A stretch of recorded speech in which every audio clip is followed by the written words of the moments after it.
주님 감사합니다.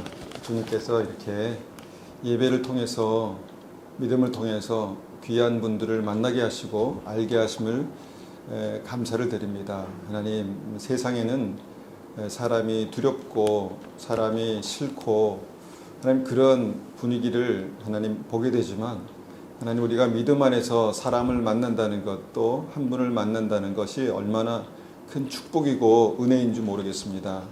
아버지 하나님, 우리가 다시 한번 예수님의 마음을 품고 한 영혼을 바라볼 때 주님과 같은 마음을 품고 주님 정말 얼마나 하나님께서 우리를 귀하게 여기시는지 우리가 만나는 그분을 보면서 알 수 있도록 은혜 베풀어 주시옵소서. 예수님의 마음을 주심을 감사합니다. 예수님의 생각을 알게 하심을 감사합니다. 하나님, 우리가 믿음으로 생명길 가게 하심을 감사합니다. 우리가 정말 생명을 증거하고 또 생명을 전할 수 있는 은혜 주셔서 감사합니다. 아버지 하나님, 이 예배를 통해서 우리가 정말 감사로 주님께 영광 돌리게 하시고 영어롭게 하게 하시고 주님 우리의 삶을 통해서 또한 주님께 영광이 될 수 있도록 은혜 베풀어 주시옵소서. 주님 감사합니다. 예수님의 이름으로 감사하며 기도드렸습니다. 아멘. 아멘. 제가 아까도 말씀드렸는데 제가 이제 저희 교회에 새로운 분이 오시잖아요. 그러면 그날은 꼭 설교를 죽을 씁니다. 제가 그분이 어떻게 생각하실까 이것 때문에 그러니까 이 많은 분들보다 그분에게 관심이 가서 제가 할 얘기를 자꾸 이렇게 막 포장하고 설명하고 막 그러는 거예요. 그래서 오늘은 그렇게 하지 않기로 마음을 굳게 먹고 예. 그 예수 믿는 거 얼마나 큰 은혜인지 모르겠습니다. 제가 이제 예수 믿은 후에 이제 저희 어머님이 어렸을 때부터 저를 이제 교회에 데려가셨어요. 그러니까 소위 모태신앙이라 그렇게 이제 생각하는데 제가 기억나는 거는 어렸을 때 어머니 손잡고 이제 교회 간 그 생각납니다. 근데 그때 이후로 믿음이 무엇인가에 대해서 굉장히 많은 고민을 했지만 제가 한 20살 때까지는 몰랐던 것 같아요. 그냥 습관적으로 교회를 이렇게 가고 이제 그렇게 했었지만 근데 그 이후에 제가 굉장히 그 몸이 아프고 힘들면서 사는 게 뭔지 산다는 게 뭔지를 깊이 생각하게 됐습니다. 그래서 사람이 인생이 이렇게 아프다가 죽을 수 있는데 그럼 죽으면 끝 아닌가? 그럼 굳이 이렇게 힘들게 뭐 이렇게 살아야 되나? 뭐 이런 생각을 하면서 하나님 살아계신다면 저를 좀 만나 주십시오. 그리고 제가 만약에 하나님을 만나지 못한다면 이때까지 어렸을 때부터 한 20년간 이렇게 여기서 이렇게 지낸 거는 좋은 추억으로 간직하고 제가 깨끗하게 아주 깔끔하게 제가 떠나드리겠습니다. 저희는 그렇게 기도했었어요. 그런데 제가 이제 뭐 군대에서 몸이 아픈 상태 군대 갔고 거기서 이제 힘드니까 기도가 저절로 나오더라고요. 하나님 도와주십시오. 너무 힘듭니다. 무릎이 너무 아파서 걸을 수가 없고 참 이러다가 죽을 것 같습니다. 이렇게 막 그렇게 기도하고 또 저를 위해서 저희 어머님이 새벽마다 그렇게 기도하시고 그러면서 조금씩 하나님께서 이렇게 그 믿음의 문을 열어주시고 만나주셨던 것 같아요. 그래서 제가 이제 집 앞에 정확하게 이제 하다만 집 앞에 벌이 집을 졌어요. 땡벌이. 그래서 그걸 딱 보면서 제가 얼마나 그 짜증이 나는지 막 그거 막 한번 쏘였거든요. 짜증이 나는데 근데 얘네들은 나를 알까 이렇게 생각해 보니까 내가 얘네들을 아는 것만큼 얘네들이 나를 모르겠구나 이런 생각이 들더라고요. 그러니까 하나님께서 그러지 않을까. 내가 너를 아는 것만큼 너는 나를 잘 모를 거야 이렇게 이제 그런 믿음에서 이제 시작했는데 나중에 시간이 지나서 지금 보니까 우리 딸이 둘 있는데 딸들에게 줄 수 있는 가장 최고의 선물이 믿음이었구나 이런 생각을 하게 됩니다. 믿음이 그렇습니다. 뭐 금방 그냥 이렇게 다 이해하고 알 수는 없지만 우리가 차츰 성인이 되면서 철이 들고 인생이 무엇인가 깨닫고 이렇게 하는 것처럼 믿음도 차츰 하나님을 만나고 이 광대하신 크신 우주를 창조하신 만약에 하나님 진짜 계시다면 그분 어떻게 우리의 그 좁은 머리로 다 이해할 수 있겠습니까? 그런데 차츰 이해하다 보니까 야 진짜 하나님 살아계시는구나. 진짜 내 인생이 죽음은 끝이다라고 생각했을 땐 아무것도 아닌데 죽음은 끝이 아니구나라는 생각을 하게 되면서 그 영원한 하나님의 나라를 우리 삶 속에 경험하게 되는 것이 얼마나 큰 은혜가 아닌가라는 생각을 하게 됩니다. 그렇게 이제 예수님을 만난 어떤 여인에 대해서 지난주에 제가 설명을 드렸고, 설교를 이제 말씀을 드렸고, 오늘은 이제 그 여인의 후속편을 잠깐 말씀을 드리려고 합니다. 오늘 말씀의 제목은 그때 그 이후예요. 그때 그 이후. 우리가 성경을 읽다가 어떤 사건을 딱 보면은 이 사건 다음에 뭐가 있었을까 궁금한 적이 있지 않으세요? 이 사건 다음에 이 사람이 어떻게 됐을까 이렇게 궁금한데 성경 그걸 말씀에 안 해주시더라고요. 요 사건과 요 사건 사이 요때 알리바이가 없는데 어떤 일이 있었을까 이렇게 생각하는데 그때 이제 말씀 보다 보니까 하나님이 이런 분이시구나를 아니까 이 사건 이후에 이런 것들이 있었겠구나. 이 사건과 이 사건 사이에 이런 사건이 있었겠구나. 이게 이해가 되는 거예요. 그래서 그 말씀, 오늘 말씀의 제목이 그때 그 이후입니다. 지난주에 요한복음 8장 말씀을 통해서 이제 믿음의 균형이 무너지는 시점에 대해서 말씀드렸습니다. 그러니까 균형이 무너진다는 것이 뭐 그냥 단순히 그냥 이렇게 흔들린다가 아니라 균형이 무너지면 쓰러질 수 있고요. 다칠 수도 있습니다. 근데 믿음 생활하면서도 믿음의 균형이 무너질 수 있거든요. 근데 이거는 믿음이 있는 분들에 대한 얘기인데 믿음이 있다고 하는 분들이 왜 믿음이 무너질까? 그러니까 믿음이 있다고 하는데 그분을 보니까 믿음이 없는 것 같아요. 그러면 이제 균형이 무너진 거예요. 근데 언제 무너질까 생각해 보니까 하나님의 의, 성경에서 하나님의 의는 굉장히 중요한 단어거든요. 의, 그 다음에 하나님의 공의라는 게 이제 그런 중요한 단어예요. 근데 이 하나님의 의와 하나님의 공의에 대해서 잘못 이해하고 잘못 적용하는 시점부터 믿음이 무너지더라고요. 좀 어렵지만 그냥 이해하면 들으십시오. 그때부터 믿음이 무너지더라고요. 그래서 이제 그 하나님의 의와 공의를 이제 이 지난주에 요한복음 8장에 서기관과 바리새인들은 자기가 하나님의 의를 알고 있고 하나님의 의를 이제 실천적으로 뭔가 그걸 회복하는 어떤 일들을 하느라고 가늠하다 잡힌 여인을 예수님 앞에 이렇게 끌고 와서 예수님 모세율법에 보면 이 여인을 돌로 쳐 죽이라고 이렇게 하는데 주님 그거를 오늘 좀 말씀하시고 했으면 좋겠습니다. 이렇게 말하죠. 그런데 의와 공의를 가장 강력하게 또 가장 확실하게 가지고 말씀하시는 예수님께서 그 바리새인들이 말하는 의와 공의의 정반대편에서 서셔서 정면적으로 그걸 부정하시는 거예요. 부정하시는 거예요. 너희들이 하나님의 공의와 의를 세우려고 이 여인을 지금 죽이려고 하느냐? 나는 반대다라고 이렇게 말씀하세요. 그리고 멀리 떨어져서 나는 반대다라고 말씀하신 게 아니라 그 여인의 자리에 가셔서 그 여인의 옆에 서셔서 말씀하시죠. 말씀하시기 전에 땅에 뭘 쓰시고 그 다음에 다시 바라보시면서 너희 중에 죄 없는 자가 이 여인을 돌로 쳐라. 이 여인이 가늠 중에 잡힌 여인이고 모든 사람이 죄가 정말 확실하게 드러난 여인이었기 때문에 그 당시에 관습법에 의하면 돌로 쳐서 죽일 수 있었거든요. 죽였거든요. 그러니까 예수님께서 그 돌 맞는 자리에 서셔서 너희 중에 죄가 없는 사람이 먼저 이 여인을 돌로 쳐라 이렇게 말씀하시죠.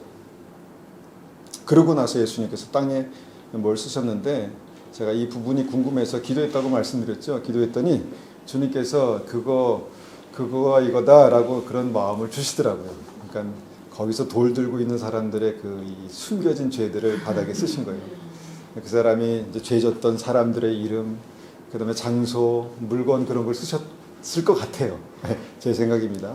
쓰실 것 같아요. 그러니까 그 사람들이 돌을 들고 있다가 예수님의 눈 한번 보고 그걸 한번 보니까 아이고 그렇지.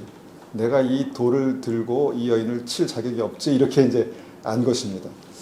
그러니까 그 바리새인들은 돌로 쳐서 의를 회복하고 공의를 실천한다고 생각했는데 예수님은 그것이 아니었다는 것이죠. 그리고 다 떠납니다. 다 떠나갑니다. 하나하나씩 정말 이 내 엄청난 죄를 예수님이 알고 계시는구나. 예수님께서 이 자리에 오셔가지고 아마 우리의 죄를 여기다가 종이에다가 이렇게 하나씩 써서 다운 내온다면 다른 사람 몰라도 나는 알 거예요. 내가 그런 사람이지. 근데 우리는 순간적으로 다른 사람의 죄에 대해서는 굉장히 야 저런 인간은 뭐 없어져야 돼. 저건 인간 쓰레기야. 뭐 이렇게 생각하는데 나를 그렇게 생각하는 게 쉽지는 않거든요.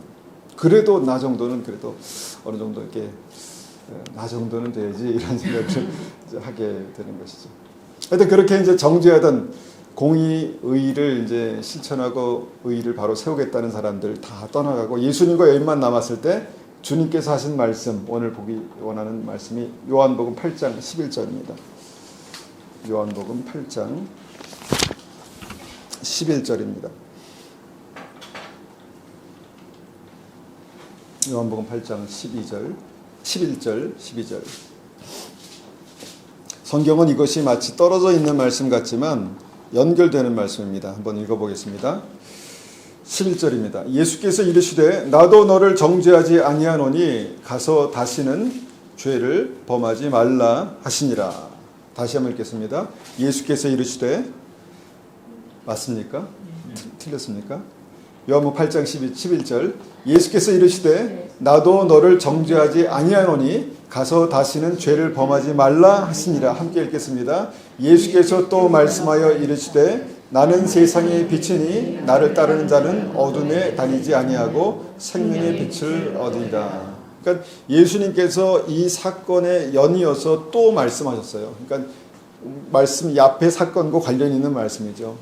주님께서 이 여인에게 다시는 죄를 범하지 말고 이제 나도 너를 정죄하지 않는다. 다시는 죄를 범하지 말라. 이렇게 얘기하시고 끝내셨다는 거예요. 그리고 한 가지 말씀을 덧붙이는데 뭐냐면 이 여인이 이제 앞으로 살아갈 믿음의 길에 대해서 방향 제시를 하신 거예요.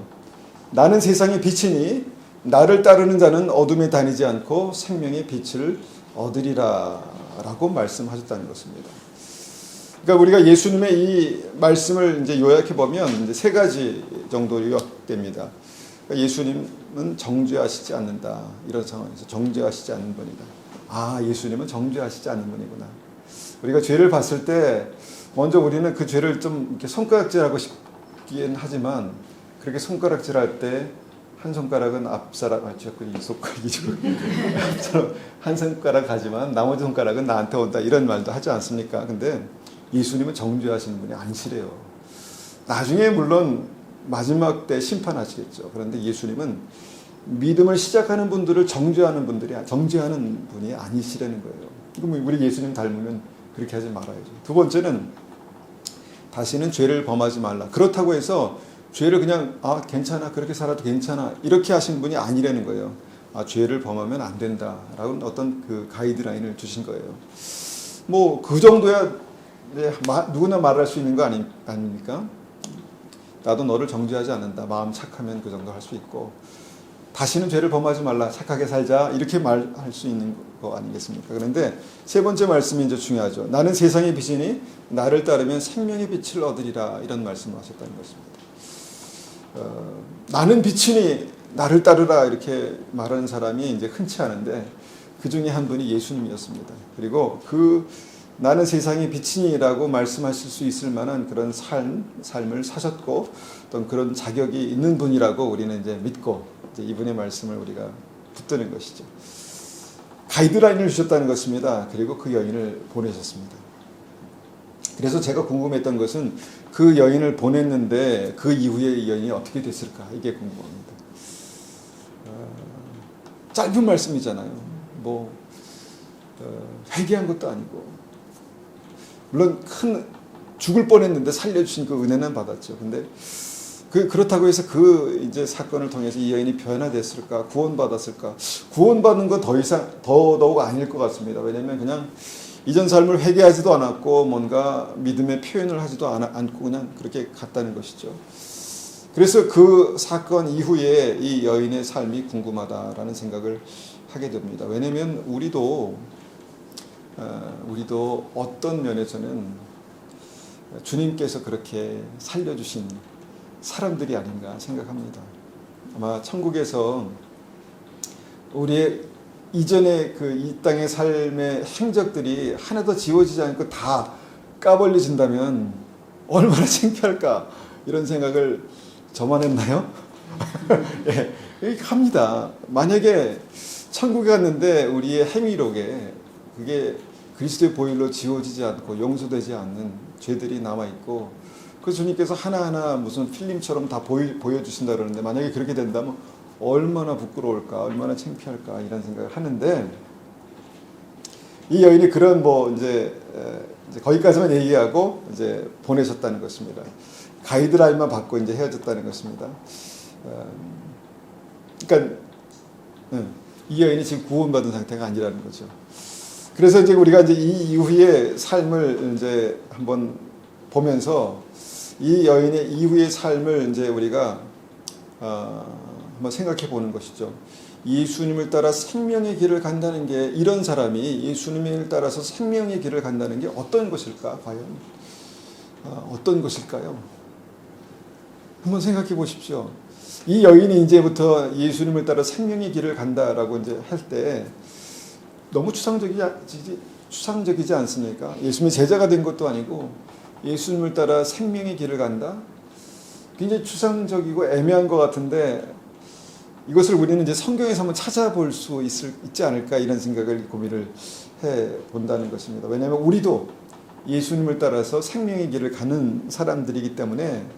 더 중요한 것은 뭐냐면, 그렇게 나는 세상에 미치니 나를 따르는 자는 어둠에 다니지 않고 생명의 빛을 얻으리라 말씀하셨잖아요. 그러니까 믿음의 비밀은 여기에 있습니다. 생명의 빛, 만약에 어둠 가운데 깜깜해서 정말 깜깜한 어떤 실내에 우리가 있다면은 앞뒤 분간이 안 되잖아요. 그런데 거기에 불을 탁 켜면 보입니다. 길이 보이고 물건이 보이고 내가 해야 될 어떤 그런 일들이 이제 보이죠. 그런데 깜깜한 상태는 안 보이는데 마치 생명의 빛이 그런 거라는 거죠. 생명의 빛이 우리 안에 들어오면 이전에 보이지 않던 것들이 보인다는 것입니다. 그러니까 영생이 보이고 영혼이 보이고 하나님이 보이고, 보이지 않는 것들이 보이는, 영적인 세계가 보이고 보이지 않는 것들이 보인다는 거예요. 근데 더 중요한 것은 이 생명의 빛이 뭐냐면요, 이것이 구원의 증거라는 것입니다. 생명의 빛을 성경이 어떻게 설명하냐면, 예수 믿고 예수님을 내가 믿겠습니다, 예수님 내가 믿음을 가질 수 있도록 도와주시고 예수님이 나의 구주가 되십시오 라고 영접하면 그 구원의 보증으로 성령을 주신다는 거예요.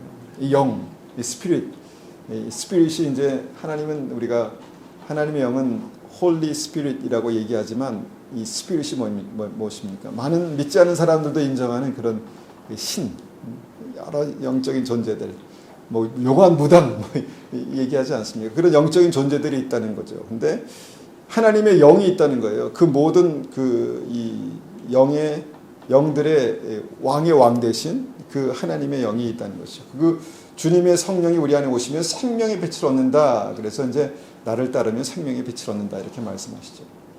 이렇게 이제 구원받는 믿음의 조건이 이것이기 때문에 이제 이 말씀이 굉장히 중요한 것이죠. 어떻게 예수님을 따를 수 있을까? 생명의 빛을 얻었다는 것을 내 삶 속에 어떻게 확인할 수 있을까?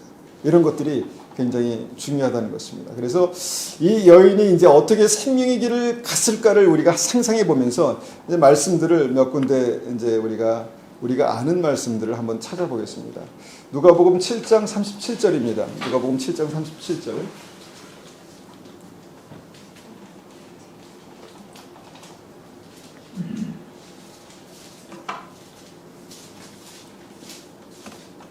누가복음 7장 37절에서 48절까지 좀 길지만 보겠습니다. 누가복음 7장 37절입니다.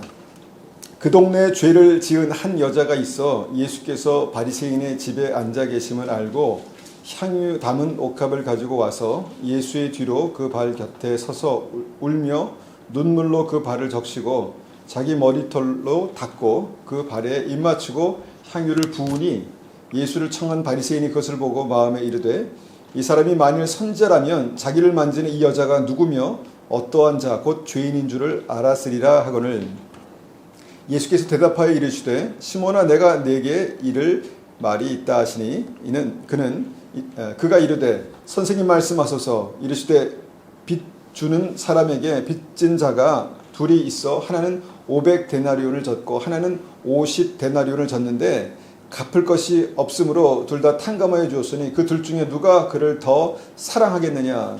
시몬이 대답하여 이르되 내 생각에는 많이 탕감을 받은 자니이다. 이르시되 내 판단이 옳다 하시고 44절입니다. 그 여자를 돌아보시며 시몬에게 이르시되 이 여자를 보느냐. 내가 내 집에 들어올 때 너는 내게 발 씻을 물도 주지 아니하였으되 이 여자는 눈물로 내 발을 적시고 그 머리털로 닦았으며 너는 내게 입맞추지 아니하였으되 그는 내게 들어올 때부터 내 발 입맞추기를 그치지 아니하였으며 너는 내 머리에 감람류도 붓지 아니하였으되 그는 향유를 내 발에 부었느니라. 이러므로 내가 네게 말하노라. 그 많은 죄가 사하여졌도다. 이는 그의 사랑함이 많음이라. 사함을 받은 이가 일이 적은 자는 적게 사랑하느니라. 이에 여자에게 이르시되 내 죄사함을 받았느니라 하시니. 우리가 믿음 생활 오래 하신 분들은 다 잘 아는 말씀이고요.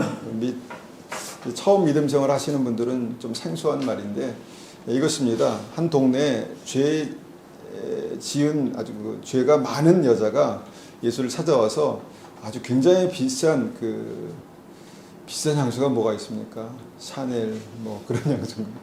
근데 하여튼 그 당시에는 굉장히 비싼 향수였습니다. 그래서 300데나리온이면 노동자 300일의 월급이기 때문에 거의 1년치라고 봐야 되겠죠. 그런 비싼 향수인데 이것이 아마 혼수 물품 정도는 되지 않았을까 이런 생각이 듭니다. 그런데 그거를 예수님께 오더니 발에 다 붓고 머리털로 그 발을 닦아드리고 막 눈물로 그렇게 했다는 것입니다.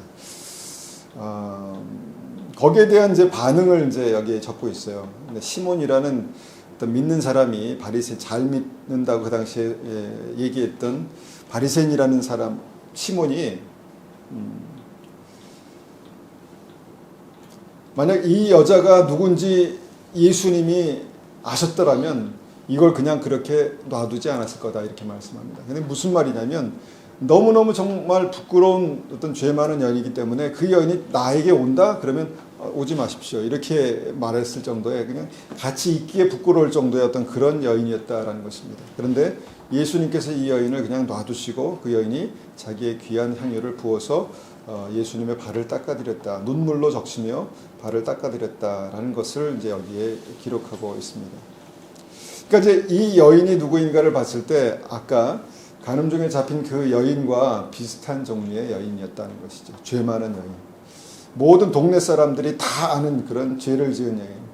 그래서 정말 예수님도 이 여인은 죄가 많은 여인이다라고 그렇게 인정하신 그런 여인이었다라는 것입니다. 그런데 이 여인이 뭔가 예수님을 만난 다음에 죄가 무엇이고 그 다음에 그 죄 사함이 무엇이고 영원한 삶이 무엇이고 이에 대해서 안 것 같습니다. 예수님을 만났습니다. 그러고 나서 너무너무 감사하니까 그 감사를 어떻게 표현할 길이 없어가지고 정말 무식하게 자기가 갖고 있는 그거 제일 좋은 거를 그렇게 가져와서 예수님의 발에 부어드렸더니 오늘 이 말씀에서는 나오지 않았지만 제자들조차 어떻게 그렇게 그 비싼 거를 한꺼번에 그렇게 허비하느냐 이렇게 말할 정도로 뭔가 상식적으로 맞지 않은 그런 행동을 했다라는 것이죠.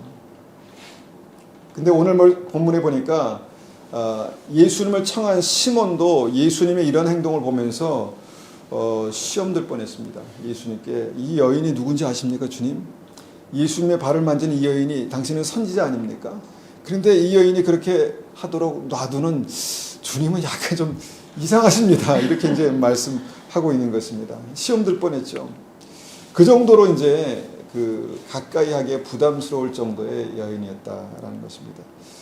지금으로 치면 어느 정도가 될까요? 좀 그럴 정도가 된 여인이었다는 것입니다. 그런데 이제 그런 행동을 통해서 주님께서 이 여인에게 선포하신 것이 있는데 뭐냐면 그 많은 죄가 사해졌다 이렇게 말씀하시죠. 그러니까 뭐 주님 회개합니다, 용서해 주십시오 이런 과정이 없었지만 그 눈물과 그 어떤 그 행동을 통해서 이 여인이 그 죄에 대해서 너무너무 크게 용서받은 것에 대해서 감격하고 있구나, 감동하고 있구나. 그것이 회개였다는 것입니다. 그리고 그 회개가 그렇게 삶으로 나타나자 주님께서 그 회개가 받아졌고 받아졌고 죄가 이제 사함을 받았다라고 이렇게 선포하신 것이죠. 저는 이제 이 말씀에서 그 이후의 어떤 사건을 이제 우리가 볼 수 있다는 것입니다. 뭐냐면 뭔가 우리가 믿음을 통해서 예수님을 만난다는 것은 그냥 예수님에 관한 정보를 듣는 것이 아니라 예수님에 관해서 어떤 신앙적인 좋은 얘기를 듣는 것이 아니라 예수님을 나의 주님으로 만나는 거거든요. 나의 주님으로 만나면서 그분이 정말 내 죄를 사하시는 분이시고 그 다음에 우리의 삶에 정말 구주가 되시는 분이라는 것을 우리의 삶을 통해서 개인으로 그렇게 만나면서 그 감격이 있고 그 감격을 표현했다라는 것입니다.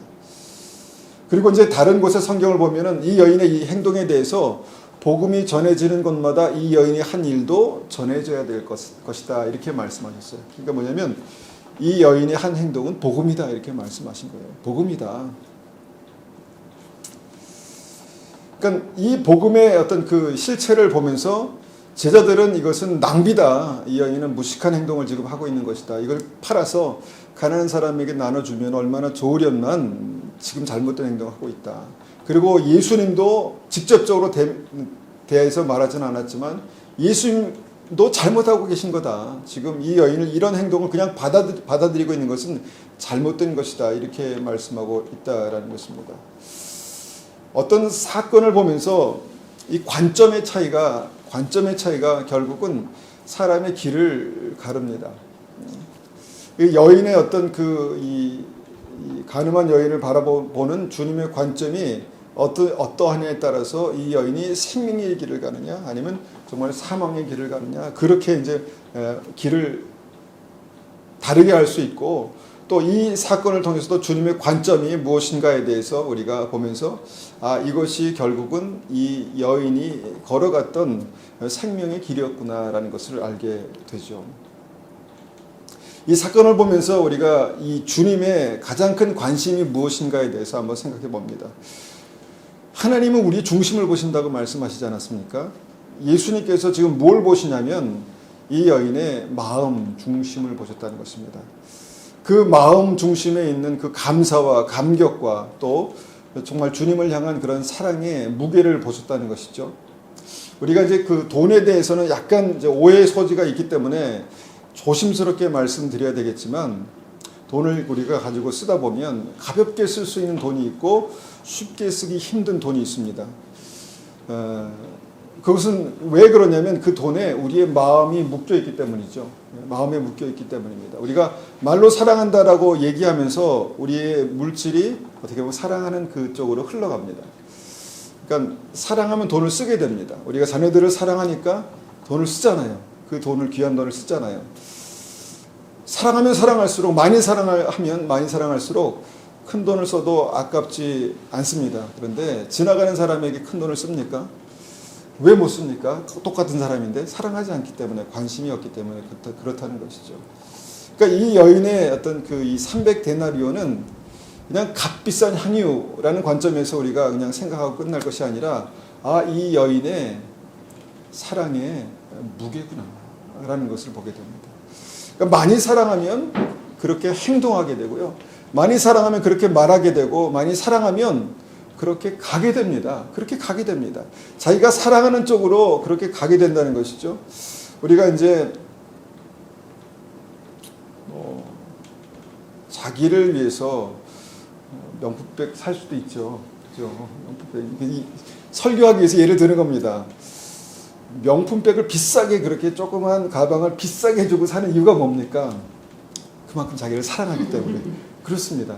필요합니다. 자기를 사랑하는 것도 필요합니다. 그런데 그 다른 사람에게 조그만 비닐백도 사주기 어려운 이유는 다른 사람은 그렇게 사랑하지 못하기 때문에 그렇다는 거죠. 그러니까 사랑하면 선물을 주게 되어 있습니다. 근데 이 여인의 사랑의 무게가 주님을 향해서 그렇게 방향을 정하고 행동을 정하고 그렇게 발걸음을 정하고 있다라는 것입니다. 저는 이것이 생명의 믿음의 길이라고 봅니다.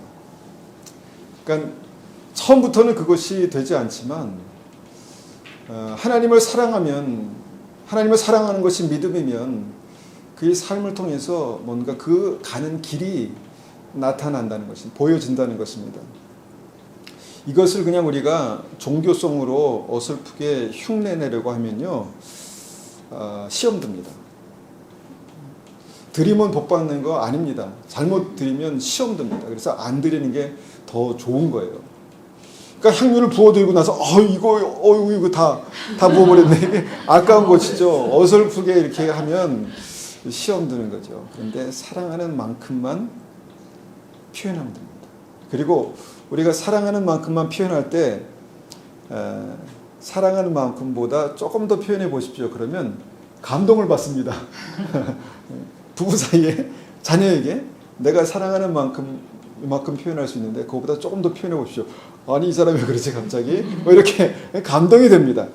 그러니까 이런 사랑을 가지고 사랑을 표현하는 것이 뭐냐면 어떤 이 생명의 길을 가는 그 방법이다라는 것을 주님께서 말씀해 주셨습니다. 그래서 이제 우리가 그러니까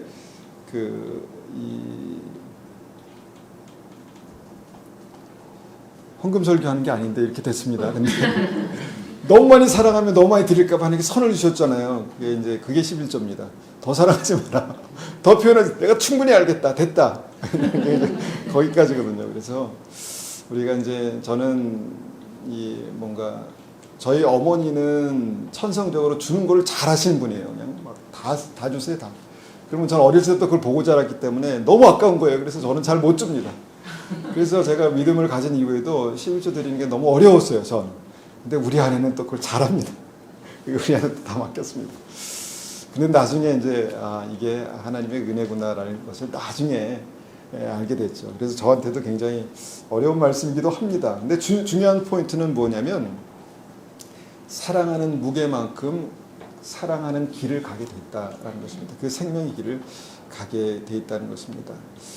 여러분, 우리가 이 기독교는 생명이라고 말하는데 이것이 종교로 그냥 머물고 많은 그 이유는 뭐냐면 이런 물질 때문에 그렇지 않습니까? 얼마나 비판적인 얘기들을 많이 듣습니까? 그런데 마음 없이 드리는 것은 하나님 받으시는 헌금이 아닙니다. 안 드리시면 돼요. 그렇다고 막 지옥 가거나 막 특별히 막 저주하거나 그거 아니에요.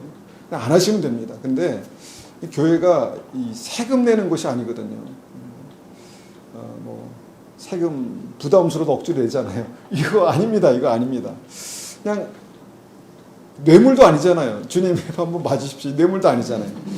그러니까 이게 마음을 표현하는 겁니다. 그러니까 너무 무리하지 마시고 내 마음만큼만 표현하면 됩니다. 그래서 이게 본질이라는 것입니다. 생명의 길을 가는 본질은 우리의 마음이 얼마나 사랑하느냐. 그리고 그 사랑하는 쪽으로 우리의 마음이 흘러가게 돼 있는데 그것이 세상이면 세상이고 물질이면 물질이고 주님이면 주님이고 이렇게 흘러가게 된다는 것입니다. 그래서 이 죄 많은 여인이 이렇게 주님 생명의 길을 그 방향으로 걸어갈 수 있었다라는 것이죠. 쉽지만 어려운 말씀이고요. 적용하려고 치면 굉장히 부담스러운 말씀입니다. 그렇다고 무리하게 내가 막 뭔가를 해서 하는 게 아니라 자연스럽게 주님도 얼마나 부담스럽겠습니까? 우리가 부담스럽게 이렇게 만나면 주님은 그렇게 보세요. 주님 얼마나 너그러우신 분이세요. 야 그거 갖고 너무 힘들어하지 마. 괜찮아. 너의 믿음만큼 나에게 한 발짝만 오면 돼. 이렇게 말씀하시는 분이거든요. 그러니까 이렇게 사랑의 무게가 우리 마음 가운데 생기기 위해서는요. 주님과 함께하는 시간이 절대적으로 필요합니다. 제가 여기 와서 너무 감사한 것은 새벽에 3시, 4시면 깬다는 거예요. 새벽 4시, 4시에 뭐 하겠습니까? 제가 설교 준비하는 거예요. 설교 준비하고 찬양 듣고, 그 다음에 설교 듣고, 그렇게 시간을 보냈는데, 너무너무 감사한 거예요. 너무너무 감사하고. 그런데 그런 시간을 통해서 하나님께서 나의 삶에 이렇게 계시고, 내 삶을 붙들고 계시다라는 것을 경험하게 되는 거예요.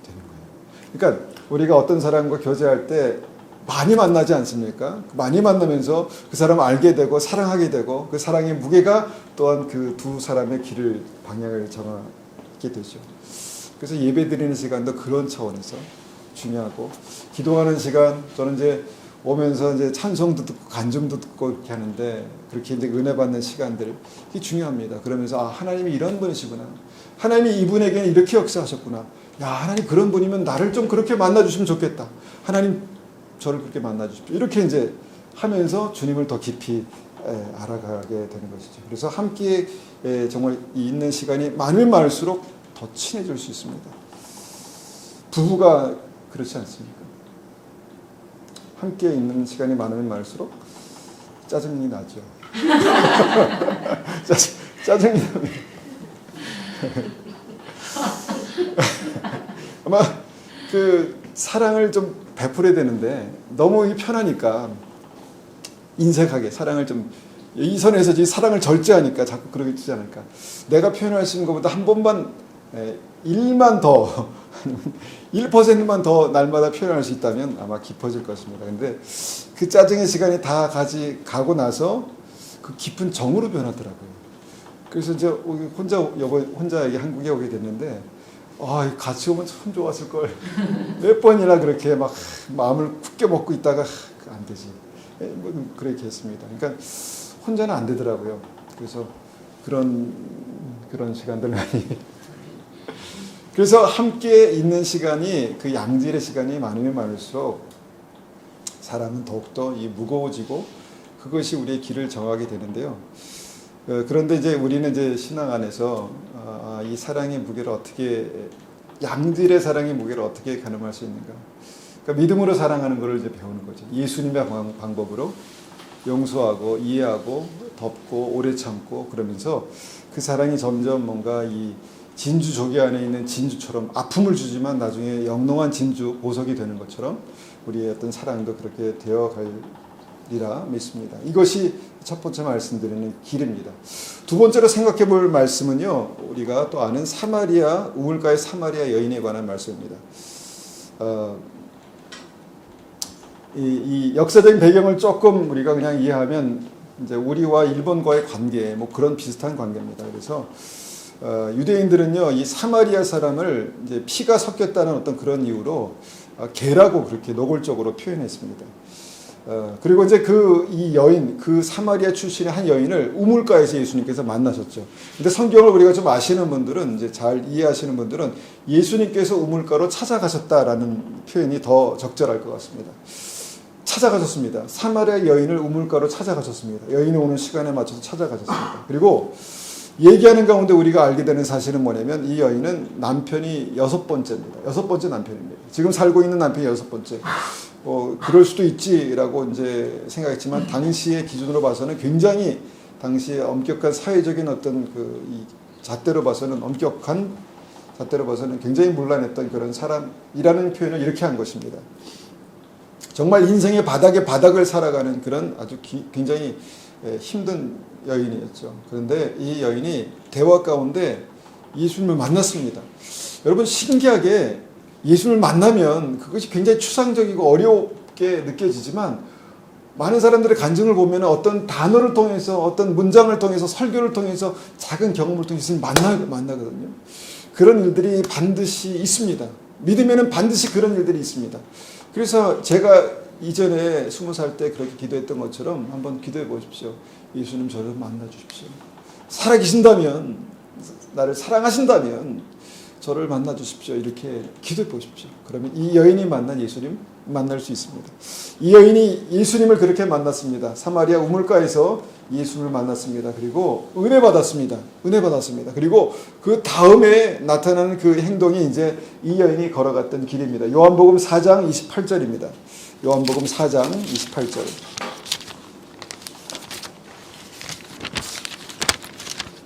요한복음 4장 28절입니다. 예수님을 만난 이 여인이 28절, 여자가 물동이를 버려두고 동네로 들어가서 사람들에게 이르되, 내가 행한 모든 일을 내가 말한 사람을 와서 보라, 이는 그리스도가 아니냐 하니. 자, 이 이때는요 메시아 사상이 있었습니다. 예수님이 이제 하나님께서 이 땅에 구세주를 보내시고 그를 통해서 우리를 구원하신다라는 메시아 사상이 있었는데 이 여인이 이제 주님과의 대화 가운데 그 메시아를 만난 것입니다. 이는 그리스도가 아니냐 이렇게 이제 했다는 것입니다. 그러면 이제 혼자 내가 예수를 만났다 그리고 예수를 만나서 더 많은 얘기를 나누고 이제 그곳으로 이제 물 뜨고 집에 갔으면 됐는데 이 여인이 좀 오바를 합니다. 어떻게 오바하냐면 물동이를 버려두고 이제 예수님 만났다. 내가 예수님 만났어. 가서 막 전했다는 것입니다. 자기 친척들, 자기 손가락질하는 그렇게 막 편견을 가지고 그렇게 막 나를 무시하던 어떤 그런 사람들이 가서 예수님 만났다고 그렇게 막 얘기하고 다녔다는 것입니다. 방금 예수님 만났잖아요. 뭘 할 말이 많겠습니까? 예수님에 대해서. 뭐 전도를 하겠습니까? 뭐 어떻게 그 설명을 장황하게 할 수 있겠습니까? 그냥 자기가 느낀 대로 본 대로 예수님을 전했다는 것입니다. 그런데 성경은 이것에 대해서 굉장히 보십시오. 굉장히 길게 적고 있습니다. 무엇인가 하면 예수님 만난 이 여인이 걸어갔던 길에 이 핵심, 이 본질이 뭔가를 봤더니 예수님을 전했구나. 내가 많이 알아서 훈련을 받아서 뭐 저런 게 아니라 그냥 방금 전에 만난 예수님을 그냥 내가 예수님 만나서 이런 좋은 분이 계셔라는 어떤 그런 예수님을 전했구나라는 것을 보게 된다는 것이죠. 여러분 제가 지난주 설교에서 자전거가 쓰러지지 않고 가기 위해서는 앞으로 가야 된다라고 말씀드렸습니다. 믿음도요 쓰러지지 않고 가기 위해서는 앞으로 가야 합니다. 그냥 가만히 있으면 정체되고요. 시험 들고 넘어지고 별일이 다 생겨요. 근데 믿음이 앞으로 가기 위해서는 어떻게 해야 합니까? 아까 첫 번째는 사랑하는 거고 두 번째는요. 내가 만난 예수님을 증거하는 거예요. 내가 만난 예수님을 다른 사람에게 얘기하는 거예요. 근데 이게 쉽지 않습니다. 왜 쉽지 않냐면 내가 만난 예수님이 없기 때문에 그럴 수도 있습니다. 그럼 예수님 만나야죠. 하나님 내가 예수님을 더 깊이 만나길 원합니다. 정말 내게 이런 감격과 어떤 예수님 만난 그런 어떤 이것이 얼마나 귀한 것인가에 대한 어떤 이해와 하나님 그 경험들이 내 삶 가운데 있는데 하나님 이걸 좀 전하고 싶습니다. 근데 많은 사람들이 나는 잘 못해. 말도 잘 못해. 나는 설명을 잘 못해. 전도 잘 안 해봤어. 이렇게 이제 안 하죠. 그러면 정체되는 것입니다. 생명의 길을 가기 위해서는 전해야 하는 것입니다. 교회 나와 물론 이것도 좋은 방법이긴 하지만요. 그냥 자기의 표현이 있지 않습니까? 중요한 거를 내가 이제 쇼핑하다가 대박 찬스 해가지고 막 세일 막 90% 이렇게 봤어요. 그러면 이거 혼자 알고 있긴 너무 아깝지 않습니까? 이제 내 걸 사고 나서 그 다음에 전화하죠. 전화해서 야 여기 가봐. 여기 진짜 90% 세일이래. 이렇게 말하지 않습니까? 마찬가지로 우리가 만난 예수님이 진짜라면 전하게 되는데 이렇게 전하는 것이 그냥 전하는 것에 끝나지 않고 생명의 길을 가게 된다는 것입니다. 여러분 전하다 보면 무슨 일이 있냐면 하나님께서 우리에게 생명의 빛을 주세요. 그 빛이 굉장히 추상적이었는데 전하다 보면 우리에게 정말 이 머리카락이 삐죽삐죽 쓸 정도의 어떤 그런 감격과 기쁨이 있어요. 지금 제가 그렇게 있지 않습니까? 감격과 기쁨이 있어요. 예. 그런 일들이 우리의 삶 속에 나타나기 위해서는 예수님을 따라 생명의 길을 가야 되는데 따라가는 두 번째 방법이 전하는 겁니다. 내 언어로, 내 경험으로. 그냥 내가 할 수 있으면 그냥 조용히 가서 커피 한 잔 이렇게 가서 이거 마셔봐. 근데 이렇게 이제 표현하다 보면 이 사람이 예수 믿었지. 전하는 겁니다. 예수 믿었지. 그래서 그렇구나 이 사람이. 다른 사람은 나에게 뭐 조금 잘못하면 막 화내고 삐지고 그런데 너그럽게 덮어줄 줄 압니다. 이 사람 예수 믿었지. 전하는 겁니다. 그러니까 말뿐만 아니라 그의 눈빛을 통해서 그의 행동을 통해서 복음이 흘러가는 거예요. 그러면 그 복음이 흘러가는 것으로 끝나는가? 그것이 바로 생명의 길을 가는 두 번째 방법이라는 것입니다. 그러니까 나를 위해서 생명의 길을 가는 거예요. 사실은. 물론 내가 생명의 길을 갈 때 내 주변에 있는 사람들이 주 예수를 믿으라. 그러면 너와 내 집이 구원을 얻으리라. 이렇게 말씀하셨지만 내가 생명의 길을 가야 구원이 있는 것입니다. 그 생명의 길을 가는 것이 바로 이런 두 번째 방법을 통해서 그렇게 가게 된다라는 것이죠. 그렇게 전했을 때 42절 보니까 이렇게 말씀합니다. 그 여자에게 말하되 이제 우리가 믿는 것은 내 말로 인함이 아니니 이는 우리가 친히 듣고 그가 참으로 세상의 구주인 줄 알미라 하였더라. 이 여자가요, 동네에서 손가락질 받는 사람이었어요. 귀감이 되는 사람이 아니라, 본이 되는 사람이 아니라 손가락질 받던 아주 천박한 사람이었습니다. 그런데 그 말이 얼마나 영향력이 있냐면 그 말을 전했을 때 많은 사람들이 예수님을 믿었다는 거, 알았다는 거예요. 그러니까 내 말이 아니라 내 안에 있는 생명의 말씀이 역사하는 것입니다. 그러니까 여러분, 어설프더라도 예수님을 전하는 것이 내가 살아나는 길입니다. 예수님을 전하지 않고 가만히 있잖아요. 마치 음식이 부패하는 것처럼 조금씩 곰팡이가 나기, 믿음의 곰팡이가 나기 시작해요. 생명의 길을 가야 내 안에 생명이 역사하는 것입니다. 가야 넘어지지 않고요. 가야 하나님의 역사가 우리 삶 속에서 나타나게 되는 것입니다.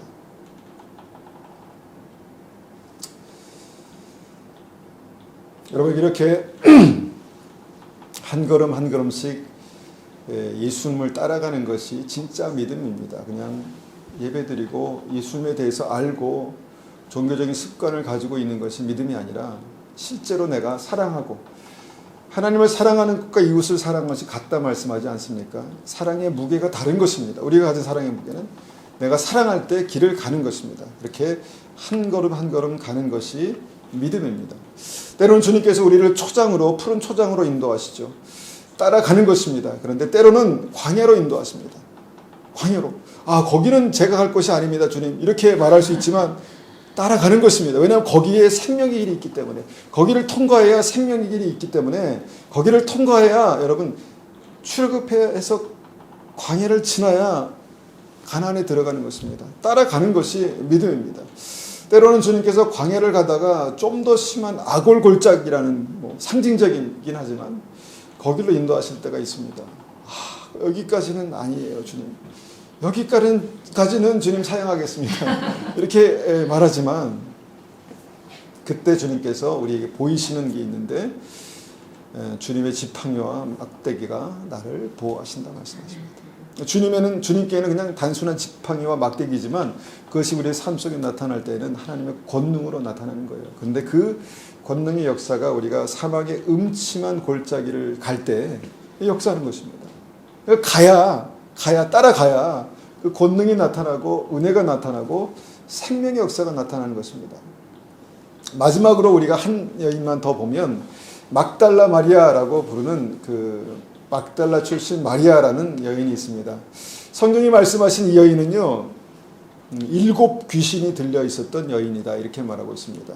그러니까 7이라는 숫자가 완벽한 숫자이기도 하지만 귀신이 7개가 들어가서 무당을 해도 충분히 정말 성공할 수 있을 만한 어떤 그런 7 귀신이 들어갔던 그런 7 영이죠. 스피릿이 7 이빌 스피릿, 영이 들어갔던 여인입니다. 그러니까 얼마나 이 귀신은요, 죄의 문을 통해서 들어갑니다. 그러니까 죄를 그냥 놔두면 안 되는 게, 죄가 우리 삶 속에 이렇게 죄의 문이 열리잖아요. 그리고 그걸 가만히 놔두잖아요. 그럼 글로 들어왔다 나갔다 하는 거예요. 그러니까 여기에 대해서 뭐라고 하는 것이 아니라 이것이 우리를 사망의 길로 인도하기 때문에 회개하고 그 문을 닫는 것입니다. 이것이 회개죠.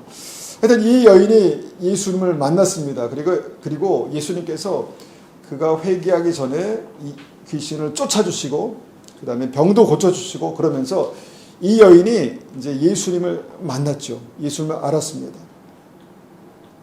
그리고 이제 예수님을 따랐습니다. 좀 다른 사람들보다 약간 그 업그레이드된 버전을 이제 살았어요. 이제 주님을 계속 따랐죠. 계속 따랐는데 결국 어디까지 가냐면 예수님께서 갑자기 십자가에 달려 돌아가신 거예요. 힘없이 어느 순간 그냥 뭔가 이 만왕의 왕, 예루살렘에 입성하실 때는 사람들이 호산나 다윗의 자손이요, 찬송하리다, 찬송하고 왕으로 그렇게 모셨는데 그 얼마 지나지 않아서 예수님께서 십자가에 힘없이 그냥 달려 돌아가신 거예요. 그래서 많은 사람들이 떠났습니다. 예수님의 제자들도 예수님을 버리고 떠났어요. 그런데 그때도 이 막달라 마리아는요, 예수님이 십자가에 달리는 그 자리 밑에 있었습니다. 쉬운 건 아닙니다. 쉬운 것은 아니죠. 그런데 거기까지 갔던 사람들이 있었습니다. 십자가 밑에까지 갔던 사람들이 있었습니다. 그런데 복음은 뭐라고 얘기하냐면 예수 믿는 것은 뭐냐? 예수 믿는 것은 그 십자가까지 가는 것이 예수 믿는 것이다. 이렇게 말씀합니다. 그러니까 십자가까지 가야 예수 믿는 것이다. 이렇게 말씀합니다. 그러니까 그 십자가까지 가는 게 뭐냐? 내가 그리스도와 함께 죽고 내가 믿음 때문에 자존심 버리고 믿음 때문에 내 삶을 쳐서 복종시키고 믿음 때문에 내가 그리스도와 함께 예수님께서 그렇게 십자가에 달리신 것처럼 내 마음이 그렇게 십자가에 못 박혀 죽고 내 의지와 내 정서가 십자가에 못 박혀 죽는 것이 믿음이다라는 이해하기 힘든 말씀을 하세요. 그렇게 죽어야 내가 산다 이렇게 말씀하세요. 그러니까 쉽게 얘기하면 죄가 많은 이 인생을 다시 살릴 방법은 이 죄와 함께 인생을 완전히 십자가에 못 박고 주님과 함께 다시 태어나는 어떤 그 방법밖에 없다 이렇게 말씀하시는 것입니다. 어렵지만 믿음은 믿을수록 경험할 수 있는 것입니다. 그래서 그 십자가가 그런 것인데 이 여인이 상징적으로 그 십자가 밑에까지 갔다는 것입니다. 잘못하면 너도 예수님과 같은 패지. 그럼 너도 일로 와. 그래서 죽을 수 있는 그 자리거든요, 거기가. 근데 거기까지 갔다는 것입니다. 모든 사람이 예수님을 떠나고 모든 사람이 예수님을 버렸을 때 이 여인은 그 십자가 아래에 있었다라는 것입니다. 마가복음 15장 말씀 한번 찾아보겠습니다. 마가복음 15장.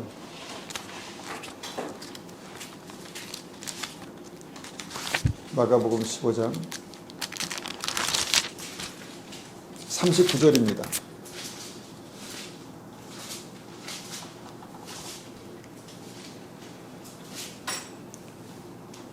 39절부터 마가복음 15장 39절부터 41절까지 제가 받들어 있습니다. 예수를 향하여 섰던 백부장이 그렇게 숨주심을 보고 이르되 이 사람은 진실로 하나님의 아들이었도다 하더라.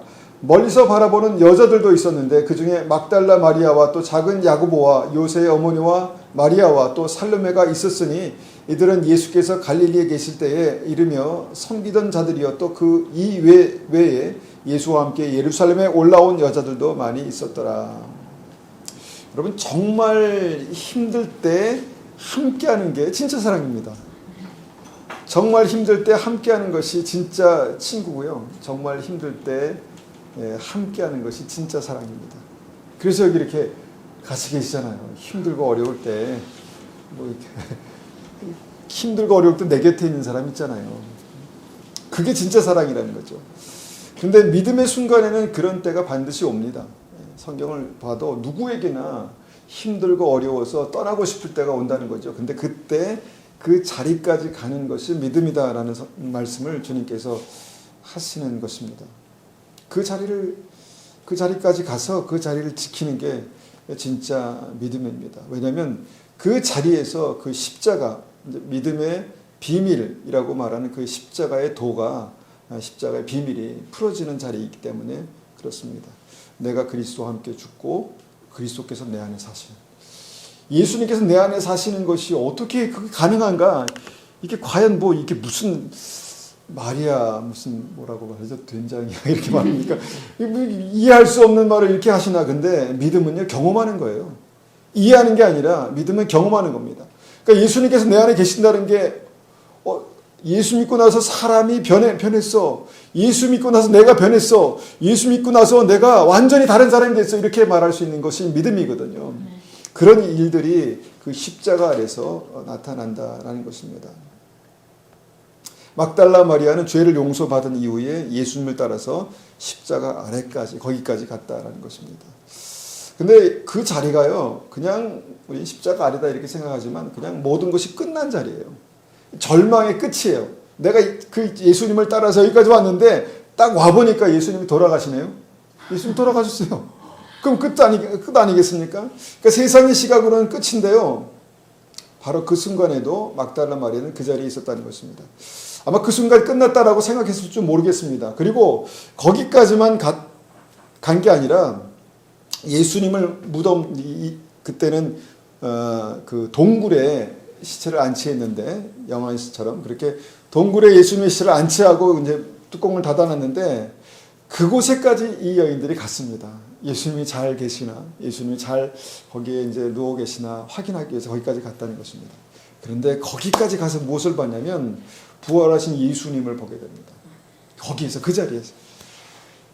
그 자리까지 가지 않은 사람들은 그것을 보지 못했죠. 근데 거기에 가서 부활하신 예수님, 부활의 능력을 보게 됐다는 것이죠. 그러니까 믿음이라는 것이 그냥 단순히 멀리서 보고 경험하고 끝나는 것이 아니라 내가 거기까지 가면, 그 자리에 가면, 십자가 아래 가면, 그 예수님이 돌아가신 그 죽음이 끝난 그 자리에 가면은 경험하는 특별한 은혜가 있는데, 그것이 뭐냐면 예수님께서 내 안에 다시 사시는, 부활의 능력으로 내 안에 역사하시는 그 부활하신 예수님의 능력이 우리 안에 역사하는 것을 경험하게 된다는 것입니다. 우리 안에 믿는다는 것은요, 우리 안에 능력이 있다는 거예요. 하나님께서 우리에게 주신 그 지혜가 있고요, 하나님께서 우리에게 주신 능력이 있습니다. 지금은 우리가 어떤 삶을 살지라도 주님께서 우리에게 능력 주시는 자 안에서 내가 능치 못함이 없느니라 이렇게 말씀하지 않습니까? 믿는 사람에게 그런 소망이 있어요. 희망이 있어요. 그리고 그것을 경험하게 됩니다. 어떤 방법으로든지 사업을 다시 일으키시든 건강을 다시 회복시키든 하나님께서 우리의 삶 가운데 베푸시는 그 기적의 능력이 있는데 이것을 부활의 능력이다 이렇게 말합니다. 이 자리까지 믿음이 가야 되지 않겠습니까? 우리의 믿음이 정말 그냥 어떤 종교성을 가지고 기독교를 흉내내다가 옆에서 멀리서만 바라보다가 그냥 끝나는 믿음이 아니라 뭔가 내가 진짜 살아계신 하나님, 진짜 역사하시는 주님, 부활하신 예수님, 그 부활의 능력, 부활의 영광을 볼 수 있는 자리까지 가는 게 믿음이고요. 이 여인이 그렇게 십자가 아래까지 예수님을 안치한 그 무덤까지 갈 수 있었다라는 것입니다. 여러분, 이것이 믿음의 비밀입니다. 믿음은 그렇게 가는 것입니다. 우리의 눈에 보기에는 소망이 아니라 절망의 어떤 그 바다 끝같이 보이겠지만 주님께서 우리에게 이것이 생명이다 말씀하셨으니까 가보는 것입니다. 이해가 돼서가 아니라 우리가 믿었지 않습니까? 믿음으로 가보는 것입니다. 그러면 그 자리에서 우리가 하나님의 영광, 하나님의 능력, 살아계신 하나님을 만나게 됩니다. 근데 문제는 뭐냐면 많은 사람들이 이 자리에서 실패합니다. 이 자리에서. 그게 대표적인 것이 이스라엘 백성이 출애굽한 다음에 광야를 잘 통과했습니다. 그러고 나서 가나안 땅 앞에서 실패했지 않습니까? 믿음을 실패했지 않습니까? 좁은 문으로 들어가라, 많은 사람들이 들어가려 해도 들어가지 못하는 사람이 많다라고 말씀하신 이유가 이것이기도 합니다. 다 많은 사람들이 주변에 우리가 교회 다니면 굉장히 많은 사람이 믿지 않습니까? 근데 믿는데 왜? 물 여기 있습니다. 감사합니다. 제 마음이 갑자기 따뜻해지네요. 믿는데 왜 실패할까 보니까요. 마지막 순간에, 가장 중요한 순간에 믿음을 놓기 때문에 그렇습니다. 왜냐하면 그곳에 절망이 있거든요. 모든 것이 다 끝난 것 같거든요. 근데 믿음은요, 십자가는 죽음의 순간을 지나서 생명으로 들어가는 거기 때문에 마지막 순간이 제일 중요합니다. 지금 우리가 많은 사람들이 마지막 때를 살고 있다라고 말하고, 우리 신앙도 어떻게 보면 그 마지막 때를 살고 있기 때문에 힘들고 어려운 순간들을 우리의 삶을 통해서 몸소 체험하고 있는 거라고 생각됩니다. 제가 오기 전에 교통사고가 났어요. 3주 전에. 그래서 제가 이제 빨간불에 딱 서 있었는데 뒤에서 차가 오더니 제가 딱 봤어요. 순간 딱 봤는데 벌써 부딪혔어요. 쾅 부딪혀가지고 차에 있는 커피가 뚜껑에 닫혔는데 그게 온 사방에 다 튀고 안에 내장재가 떨어지고 차는 폐차했습니다. 차는 폐차했고, 그런데 하나님 지키셔서 이렇게 건강하게 왔지 않습니까? 하여튼 이런 경험을 할 때마다 무슨 생각을 하냐면 우리 인생이 내가 계획하지 않아도 한순간에 하나님께서 됐다 하면 가는 게 인생이구나. 우리는 건강하고 모든 걸 다 가지고 있고 모든 걸 다 누리고 있다고 생각해도 주님께서 됐다 하면 가는 것이 인생입니다. 그래서 저는 늘 생각하는 게 살아있는 게 은혜다. 살아서 내가 말할 수 있고 표현할 수 있고 내가 사랑을 표현할 수 있고 내가 생명의 길을 가는 것이 무엇인지 고민해 볼 수도 있고 생명의 길을 갈 수 있는 것이 은혜다. 이런 생각을 하게 됩니다. 제가 그 사고 이후에 또 다른 사고들을 3번이나 목격했어요. 3번이나. 한 번은 저는 이제 작은 승용차지만 트럭이 큰 트럭을 받았어요. 근데 그 트럭이 완전히 부서졌더라고요. 근데 만약에 저를 받은 그 차가 조그만 승용차가 아니라 트럭이었다면, 캐나다는 트럭 많이 타거든요. 쾅 받았으면 뭐 여기 못 왔을 수도 있습니다. 그러면서 제가 이제 주님께서 깨닫게 하시는 게, 인생이 그런 거야.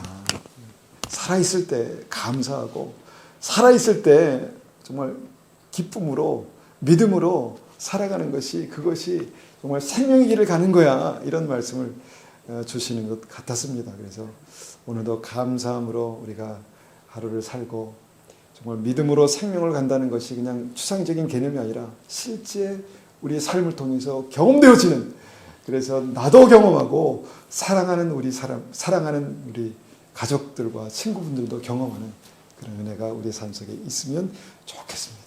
있기를 축원합니다. 네. 우리가 한번 같이 이 말씀을 가지고 기도합니다. 하나님, 우리가 믿는다는 것이 그냥 하나님 종교가 아니라 우리의 삶을 통해서 경험하는 실제가 될 수 있도록 은혜 베풀어 주십시오.